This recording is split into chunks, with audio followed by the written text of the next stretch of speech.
and welcome to the Beyond the Falls podcast. My name's Sarah Jenkins, and I'm here with Isaac and Jessica Curtis with Crank Worx. So, thank you guys so much for being here. Thank you for having us. I'm sure this is a busy time of year. It is. Yes. Swamped. Chaotic. So, I appreciate you taking the time to join me and talk about what you guys do. Yeah. Thank you. Yes. So my first question is, what's your guys' connection to River Falls? What brought you here? What's your story? Yeah. So me, connection to River Falls, finished out high school career in Prescott, and then moved to River Falls right after graduation. Worked at the previous bike shop in town here. So that was, 2007, 2008. Okay. And I've been here ever since. So now with the business here, I'm stuck. Can't go anywhere now. But River Falls is a great community, so I mean, we love it here. Got 3 beautiful children here, and we plan on sticking around. That's good. Yeah. We like you here. Yeah, so I went to the university here in town for my degree, and then met Isaac, and just kind of, now we're here. So been here since. It's a great community, especially with kids. So there's so many opportunities for our 3 kids to get involved, and so it's fun. We meet people through the shop, we meet people through the sports, so we love it here. Oh, good. Yeah. It is. It's a great place to live. I mean, Yep. What's not to love? I just feel like we've got just a unique community, and it feels tight-knit, but we're still a bigger town, and I think that's cool. It's small and it's close to the cities. If you need to run somewhere to do something, extreme or out of the ordinary that a rural community doesn't have, but we still have best of both worlds. That's right, exactly. So I want you to tell me about Crank Worx. Tell me how did you get? I mean, obviously you right out of high school. Yep. You started working for a bike shop. Tell me kind of what that journey looked like. All right, bringing you way back. Went to buy a bike for my father back when I was in middle school or freshman year of high school. And my mom said, I can see you working at a bike shop. And it just kind of stuck. And then in between my junior and senior year of high school, I went to United Bicycle Institute out in Oregon, Ashland, Oregon. Spent the summer out there, went through the classes, got certified, and I had already started volunteering at the old bike shop in town, hoping to get a, more of a, not necessarily a full-time job, but get a raise. We'll call it that way. I wanted to, kind of dial in my expertise and get a raise. So that summer spent out there, came back, worked at a bike shop for a couple years. That bike shop ended up going out of business. So I completely started from scratch. A couple doors down on downtown Main Street. Yep. Just after graduating a 2-year tech degree. And then we were in that building. That's where, what is it? Swing Bridge. Yep. Swing Bridge. So we were in that building for 6 years, and then we moved across the road to our newer location where the fly shop is now. Yes. And we were there for 9 years. 10 years, something like that. So 14, 16 years, something like that. We were downtown. And then, so it was always just kind of a passion. Unfortunately, when I opened up a bike shop, I used to ride a lot of bike, and then you open up a bike shop, and then you don't ride a lot of bike anymore. Because you work on them all day. The last thing you want to do is look at another bike sometimes. But really enjoy it, and now with our 2 boys and daughter, and they like to help me out in the trailer and stuff. So and then 2 years ago, we made the transition from a retail store to a mobile shop. So with 3 kids, it felt kind of like I was stuck in those 4 retail walls for, 50 to 80 hours a week. It's a lot of hours.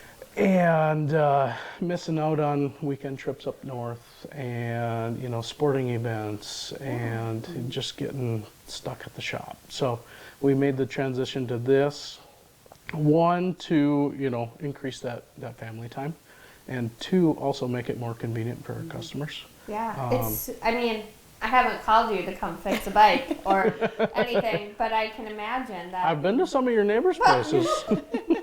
You've probably yeah. seen me driving around. Yes, definitely. But yeah, I would imagine that that's Yeah, a and really nice service for I people. feel like it's more convenient for us as a family, but also more convenient for the customer.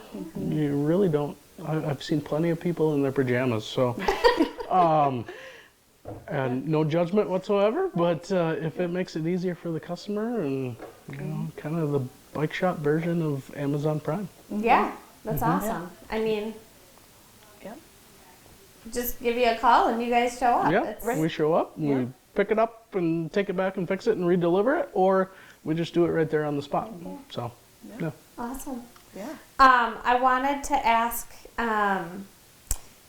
about your experience during COVID. Yeah. And I'm asking because I can remember you could not find a bike to buy. Yeah. It was so hard. And what else were we doing? We were finally getting outside and Right. enjoying the outdoors. Right. So tell me what that looked like. It was a whirlwind. I'm interested to It was. hear your perspective It on was it. crazy. It's funny when people tell you to go outside and be active and get exercise. Right. No, I'm just going to stay at home and sit on my couch. But when they tell you to stay home, sit on your couch, don't leave your front door, everybody's like, I got to buy kayaks and camping gear and bicycles and four-wheelers. And so we called it the bike boom of 2020, 2021, something like that. Everybody needed a bike. Yeah. And we thought, wow, this is wonderful. People were just flocking in the doors, and we were fortunate enough to be able to stay open during that time period. But it also allowed us to practice some of what we're doing now, as far as, you know, go into people's houses. So rightfully so, some people didn't want to leave their house, and so they'd set their bike outside. We'd pull up, we'd fix it, we'd wipe it down, give it back to them, and just send them an invoice. And that kind of struck a nerve, kind of, Sure. and said, hey, this works pretty good. People are liking this. Let's see what we can do with it. And it just kind of stemmed from there. And then, you know, a little bit later, COVID, when supply chains were garbage, and you couldn't get anything, and I felt bad. Kids would come in with a flat tire, you know, middle school kid, elementary school kid, I just want to ride my bike. And, you know, I can't get you a tube for 2 months, 6 months, a year and a half, I don't know. And we were patching tubes and, you know, kind of making the best of what we could. But yeah, so the beginning was great. The latter half was very frustrating, just because we couldn't help our customers, because we couldn't get anything. And you didn't know when. You couldn't even give a deadline, like Right. a date. There was no dates Yeah. to give. Nope. Yep. It was all ETA unknown. I think you hit it just right on the head with the kids coming in and we're not able to help them. Like, at that point, it's Yeah.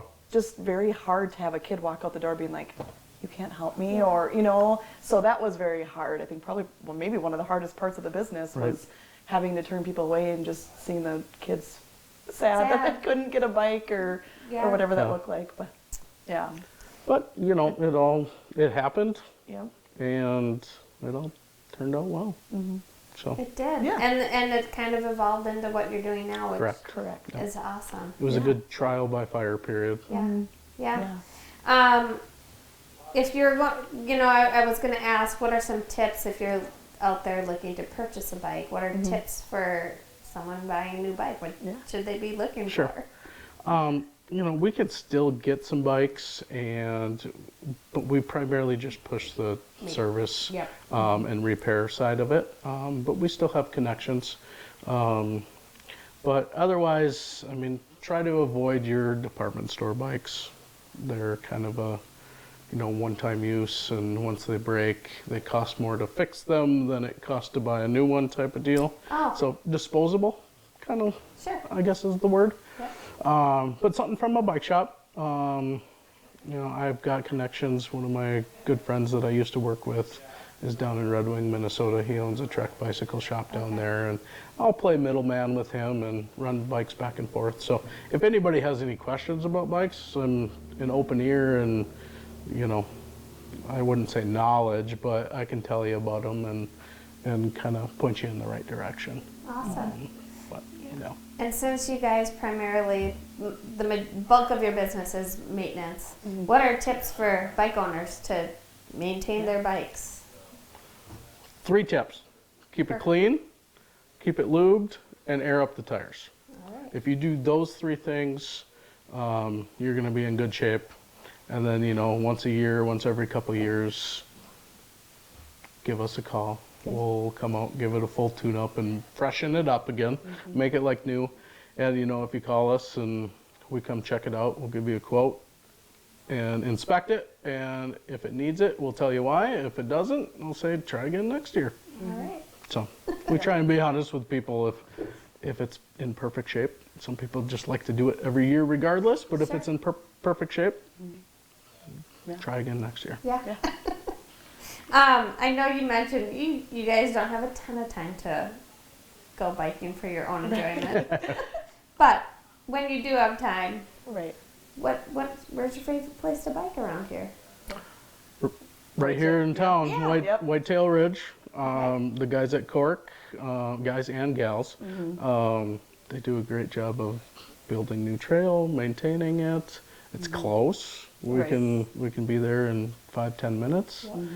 And I don't know how many countless hours we've spent out there with our 2 older boys riding the trails out there. Yeah, it's nice for the beginners. So our oldest started at 4 or 5. I think you started bringing him out there, and so he's been riding for 5 years now, and he's ready to move up into those harder trails. But now we have our other son that's coming through, and so they're doing beginning trails, and with this new model that we're doing, it's just allowing him to take the boys out a little bit more. So That's good. yeah, We can block off a time in the middle of the day in summer, Yeah. and we can go have fun as a family and ride bike. And so sometimes she'll walk the trails in reverse, and we'll pass her a couple times. And So, it works out well. yeah, it's great. I mean, we love that it's super close, and Cork does an amazing job with it. And I think more people are starting to realize it too. Yeah. I think it was kind of one of those hidden gems that people didn't realize, and it seems to be always packed when we're there, so it's good. Yeah. And then, in Twin Cities metro area, just here in Wisconsin, we got Willow River and Kinnickinnick State Park, and then in the metro, you got probably 10, 15 different mountain bike trail systems. And then all the back roads around here are great for riding, and then bike paths around town and that sort of thing. So lots of opportunity, but Whitetail Ridge is our go-to up in the industrial park there. Yep. And even better that it's right here in RF. So. Yeah. As we're kind of wrapping up, is there anything else that maybe I didn't touch on that you guys want? Oh, wait, there's one more thing. Oh, wait. Yeah, There's more. one more thing. You guys are celebrating 15 years in business. Yeah. So that's very exciting. Congratulations. Thank you. Thank you. Are you guys doing anything to celebrate that maybe our listeners should know about? Yeah, we were talking about it, and it seemed like spring kind of hit real quick, which is nice. You just never know in Wisconsin if we're going to have snow right now or if we're going to have really nice weather. So we kind of talked about maybe something this spring, but with it kind of being super nice, we're going to do something kind of end of summer, early fall. Okay. So keep an eye out. Yes. Yeah, absolutely. Yeah. More information. Not sure exactly, but we've got some stuff in the plans. And, but for right now, I'm just going to keep fixing bikes. Right. Yeah, we're going to just keep him busy and we'll plan when it slows down a little bit. But Yeah. Awesome. So we're very excited. Awesome. And okay, now is there anything else that maybe I didn't touch on that you want to add? Not really. Just kind of the way the business works is, we've got a form fill on our website. You can fill that out, name, address, phone number, contact info. And then we'll get back to you, or you can give us a call or shoot us a text. That number is on the website as well. And then we come out to your place and we'll either fix it on the spot. Sometimes if there's, maybe a part that needs to be ordered or something, we'll bring it back to home base, get it fixed, re-deliver it to you. So again, you shouldn't have to leave your front porch or your pajamas.